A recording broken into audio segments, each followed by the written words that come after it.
Many cities love to say they run on 100% renewable energy, but that claim often hides a much more complicated reality. When a city announces it's fully powered by renewables, the claim usually applies only to electricity. And even then, it often refers only to electricity tied to municipal operations or grid consumption within city limits. What's missing from that headline is most of the energy a city actually uses. Heating and cooling buildings, running industrial facilities, and moving people and goods through transportation systems are still overwhelmingly powered by fossil fuels in most places. Once those sectors are included, the idea of a fully renewable city begins to break down. A major reason this gap exists is the use of Renewable Energy Certificates, or RECs.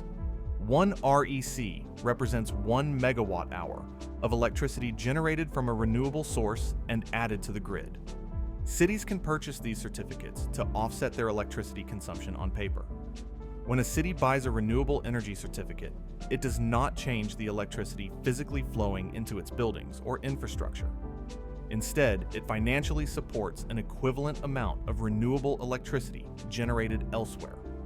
The environmental benefit of these certificates occurs at the system level. Renewable generators receive revenue, which can help support additional clean energy development over time.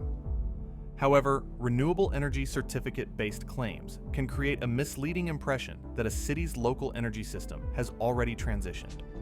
In reality, these offsets rely on accounting equivalence rather than direct physical substitution of fossil-based energy with renewable power. Only a handful of places come close to genuinely running on renewable energy across all sectors. Reykjavik, Iceland, for example, relies heavily on geothermal and hydropower, allowing electricity, heating, and much of daily life to operate without fossil fuels. Basel, Switzerland, draws from extensive hydropower and embeds sustainability into its broader energy policies. This distinction between grid-based claims and total energy use matters. As climate accountability becomes more important, understanding what sits behind 100% renewable claims is essential for measuring real progress.